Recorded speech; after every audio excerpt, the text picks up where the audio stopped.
नमस्कार, आप देख रहे हैं एवन उत्तराखंड और मैं हूं आपके साथ आयुषी गुप्ता। बुलेटिन की शुरुआत करेंगे इस वक्त की हेडलाइंस के साथ। हरिद्वार दौरे पर मुख्यमंत्री पुष्कर सिंह धामी स्वामी वामदेव महाराज की प्रतिमा का किया अनावरण। आस्था पथ पहुंचकर लिया संतों का आशीर्वाद।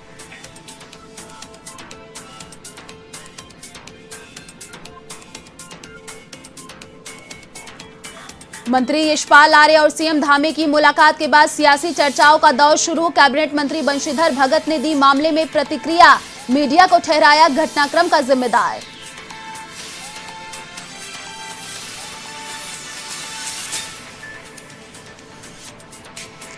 उत्तराखंड के उधम सिंह नगर में प्राइवेट स्कूल प्रबंधन की घिनौती करतूत। कोरोना काल में फीस न जमा करने पर दिया दंड। बच्चों को घंटों बंधक बनाकर किया अपमानित। शिक्षा मंत्री अरविंद पांडे ने दिए कार्रवाई के आदेश।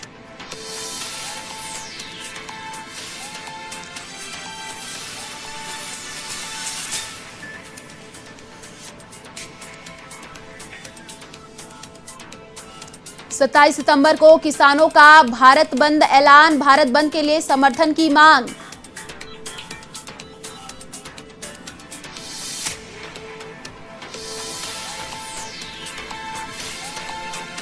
उत्तराखंड के बागेश्वर में बड़ा हादसा। सरयू नदी में बहे दो बच्चे, एक बच्चे का मिला शव, दूसरे की तलाश जारी।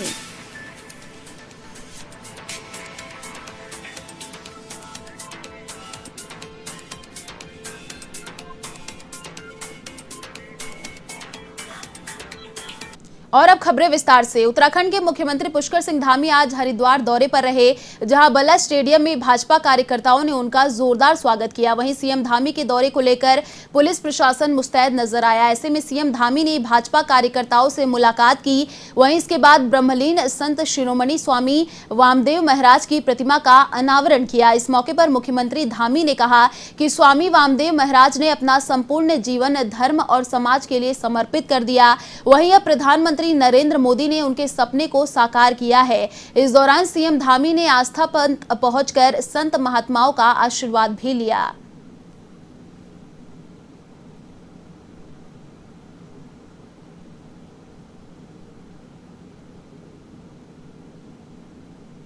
देखिए, ब्रह्मदेव संत शिरोमणि स्वामी वामदेव जी महाराज, जिनका कि संपूर्ण जीवन धर्म के लिए और समाज के लिए लगा, और साथ में जो हमारा भव्य राम का मंदिर, जिसके लिए हमारे लंबे समय से संघर्ष चला, उसको बनाने के लिए, उसके निर्माण के लिए उन्होंने अपने संपूर्ण जीवन भर संघर्ष किया।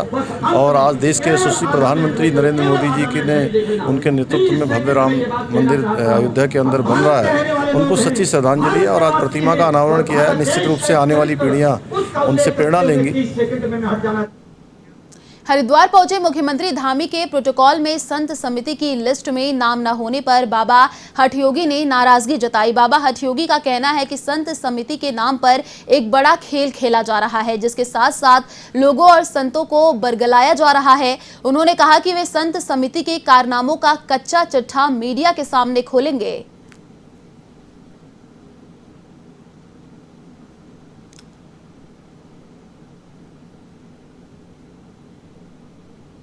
नाराज नहीं, देखो हर चीज़ का प्रोटोकॉल है। जब मैं राष्ट्रीय संत समिति का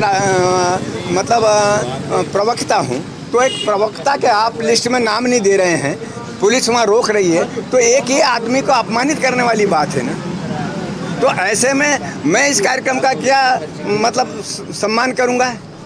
वामदेव जी के लिए मैं ठीक हूँ, उनकी मूर्ति के अनावरण हो रहा है, लेकिन जो लोग बैठे हैं संत समिति में, जो पदाधिकारी हैं, वो सिर्फ अपने संत समिति को एक अपनी जेब की संस्था भावे मने करे सही सोई। तो इनकी असलियत है वो मैं आप लोगों के माध्यम से 2-4 दिन के बाद में उजागर करूँगा और बताऊँगा कि संत समिति के नाम पर क्या बड़ा खेल हो रहा है। पूर्व मुख्यमंत्री त्रिवेंद्र सिंह रावत डोईवाला दौरे पर रहे, जहां उन्होंने माजरी ग्रांट मंडल के बुल्लावाला इंटर कॉलेज में भाजपा कार्यकर्ताओं की बैठक ली। इस दौरान पूर्व सीएम ने पीएम के मन की बात कार्यक्रम को सुना और पीएम मोदी के इस कार्यक्रम की सराहना की।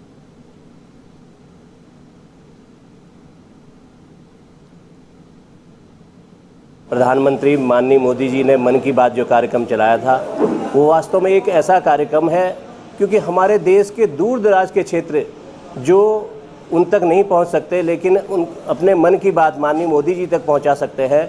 वो अपने रेडियो के माध्यम से, अपने टीवी के माध्यम से, अनेक जो संचार व्यवस्थाएं हैं उनके माध्यम से माननीय मोदी जी तक उनकी बात पहुंचती है और उनका संज्ञान भी लेते हैं। और अभी आपने पिछले दौरान देखा होगा कि उत्तराखंड के सुदूरवर्ती क्षेत्र पिथौरागढ़ तक के व्यक्ति की उन्होंने मन की बात सुनी और उन्होंने उनका संज्ञान लेकर के उनका समाधान का प्रयास भी किया।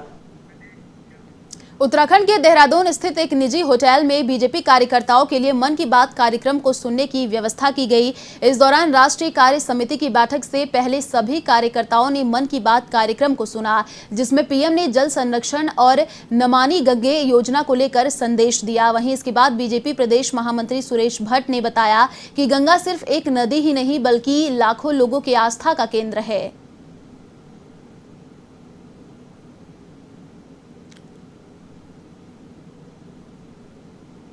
प्रधानमंत्री जी ने अपनी मन की बात में आज, क्योंकि अंतर्राष्ट्रीय नदी दिवस रिवर्स डे भी है और नदियों के बारे में, विशेषकर जल संरक्षण के बारे में उन्होंने आज मन की बात में जिक्र किया है। मैं मानता हूं कि मुझे याद है कि अटल जी ने बहुत साल पहले कहा था कि तीसरा युद्ध ये पानी के लिए हो सकता है। तो जिस प्रकार से आज जल बचाने की, जल संरक्षण करने की आवश्यकता है, उसमें हमारे प्रधानमंत्री जी बहुत ही इसके लिए सार्थक प्रयास कर रहे हैं। और विशेषकर नमामि गंगे के माध्यम से, वैसे तो गंगा केवल नदी नहीं है, तो हम सबके लिए आस्था और पवित्रता का एक स्थान है और उसके लिए जिस प्रकार से प्रयास सरकार की ओर से, संगठनों की ओर से चल रहे, बहुत सराहनीय है। उत्तराखंड के कैबिनेट मंत्री यशपाल आर्य और सीएम पुष्कर सिंह धामी के मुलाकात के बाद सियासी गलियारों में चर्चाओं का दौर जारी है। इसी को लेकर हल्द्वानी में कैबिनेट मंत्री बंशीधर भगत ने मामले में प्रतिक्रिया दी है। मीडिया को घटनाक्रम का जिम्मेदार ठहराते हुए उन्होंने कहा कि यह सब मीडिया की बनी बनाई कहानी है। उनका कहना है कि हम सब एक परिवार के हैं। अक्सर बड़े लोग छोटे लोगों के यहाँ जाते हैं, जिससे उनका सम्मान बढ़ता है।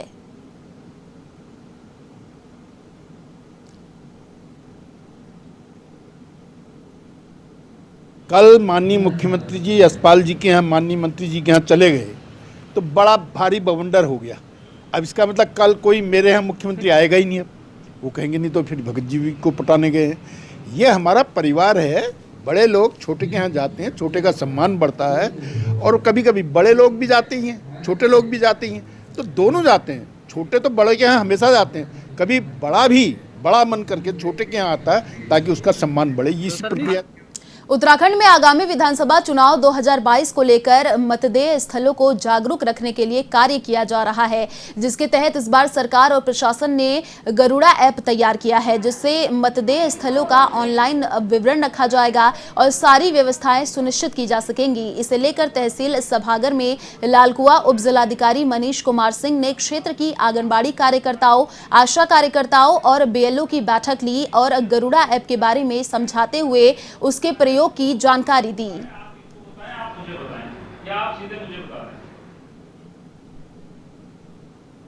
2022 के चुनाव को देखते हुए अभी फिलहाल जो कार्य चल रहा है वो मतदेय स्थलों के अपडेशन का काम चल रहा है। गरुड़ा ऐप एक लॉन्च हुआ है इस बार के चुनाव में, जिसमें जो भी मतदेय स्थल है उसकी ऑनलाइन अपडेशन, यानी उसका नाम क्या है, उसका लैटिट्यूड लॉन्गिट्यूड क्या है और उसमें AMF अश्योर्ड मिनिमम फैसिलिटीज़ क्या हैं, इसको ऑनलाइन अपडेशन का काम किया जा रहा है। इसके साथ ही साथ चूँकि ये चुनाव कोविड की परिस्थितियों या कोविड के बीच हो रहा है, तो ऐसे जितने भी कोविड के नॉर्म्स हैं उसके तहत चुनाव कराए जाने हैं और उसमें कितने लोगों को वैक्सीनेशन हो गया है, कितने पर लोग रह चुके हैं, उनकी भी एक सूची बनाई जा रही है। खबर देहरादून से है, जहां अशासकीय विद्यालय पर नियुक्ति पर लगी रोक को जल्द ही हटाए जाने को लेकर शासन स्तर पर तैयारियां तेज हो गई हैं। सीएम धामी के लगातार युवाओं को रोजगार दिए जाने के निर्देशों को अब अधिकारी गंभीरता से ले रहे हैं। शिक्षा विभाग ने अशासकीय विद्यालयों में नियुक्ति पर रोक लगा दी, जिसके बाद अब शासन के अधिकारी जल्द ही अशासकीय विद्यालयों में नियुक्ति का रास्ता निकाल रहे हैं।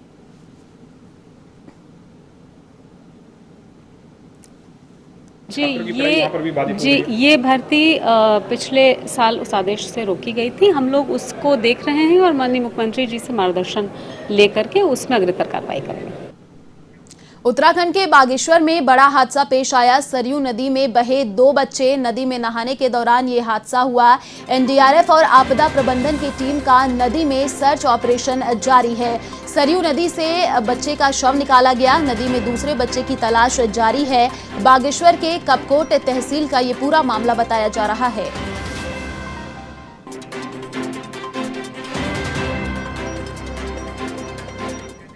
उधम सिंह नगर के खटीमा में किसानों ने बैठक का आयोजन किया और 27 सितंबर के भारत बंद के आह्वान का समर्थन भी किया है। इस दौरान व्यापारियों ने भारत बंद में पूर्ण समर्थन देने को कहा है। बैठक में भारतीय किसान यूनियन के सभी पदाधिकारी और सदस्य मौजूद रहे। इस दौरान किसानों ने सरकार के प्रति अपना गुस्सा भी जाहिर किया। किसानों का कहना है कि 1 साल से किसान धरने पर बैठे हैं और सरकार किसानों की अनदेखी कर रही है।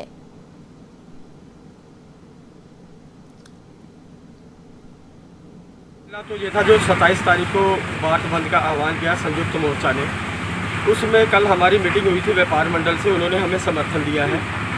और दूसरा हमारा था कि 1 तारीख से मंडी चालू होगी हमारी धान की खरीदारी के लिए, जिसमें सब किसानों को कहा गया है कि 1 तारीख को आप अपनी ट्रालियाँ लेके मंडी पहुँचो। तो इस बारे में हमारी मीटिंग हुई थी। हम लोग पूरे युवाओं के साथ अपना कल जो 27 तारीख आ रही है उसमें हम लोग भारत बंद करेंगे। जहाँ तक हमारी कोशिश होगी कि दुकानदार और भी जो व्यापार मंडल के साथ हम लोगों का समर्थन करेंगे, जिससे जो है किसानों को बढ़ावा मिलेगा। 3 कृषि कानूनों के खिलाफ लंबे समय से भारतीय किसान यूनियन का आंदोलन जारी है, लेकिन कई महीने बीतने के बावजूद किसानों की मांगों का कोई समाधान नहीं हो सका है, जिसके चलते उत्तराखंड के डोईवाला में भारत बंद को सफल बनाने के लिए किसानों ने व्यापारियों से समर्थन की मांग की है। वहीं इस भारत बंद के समर्थन में किसानों के साथ व्यापारी वर्ग भी खड़ा हो गया है। इसी के चलते किसान मोर्चा के नेताओं के साथ कांग्रेस ने भी बंद को सफल बनाने की अपील की है।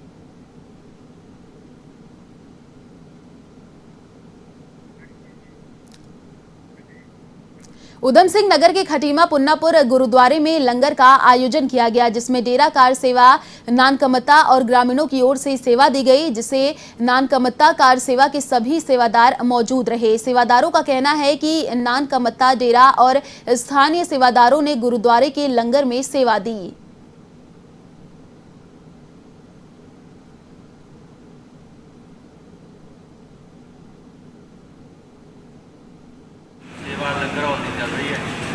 बाबा हरमन सिंह जी, बाबा फौजा सिंह जी और बाबा टहर सिंह और ऐस वक्त मुफ्ते ते बाबा तसीम सिंह जी और संगतां के सहयोग के नाल ये जो लंगर आदि सेवा चल रही है गुरुद्वारा पुन्नापुर, ये कार सेवा नानकमत्ता साहब और गुरुद्वारा पुन्नापुर होर भी इत्थे इलाके दी सारियां संगतां वालों ये गुरु घर के लंगर और सेवा जिहड़ी है। उत्तराखंड में रुड़की की बेटी सदफ चौधरी के यूपीएससी क्लियर करने पर उनके घर बधाई देने वालों का तांता लगा हुआ है। इसी को लेकर झबरेड़ा के बीजेपी विधायक देशराज कर्णवाल और पूर्व राज्य मंत्री डॉक्टर गौरव चौधरी ने सदफ चौधरी को बाबा साहेब की तस्वीर भेंटकर उनके सफल भविष्य की कामना की।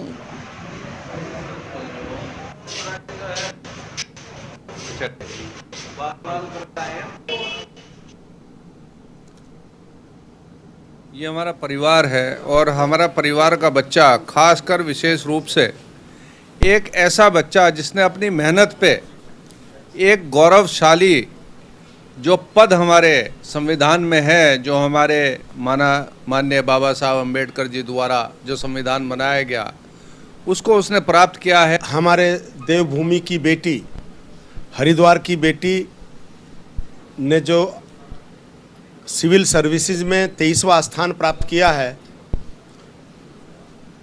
उनके पिता, उनकी मम्मी और उस बिटिया को मैं उनका आभार प्रकट करने आया हूं, स्वागत करने आया हूं। फिलहाल इस बुलेटिन में इतना ही। देश और दुनिया की तमाम बड़ी खबरों के लिए देखते रहिए A1 TV। नमस्कार।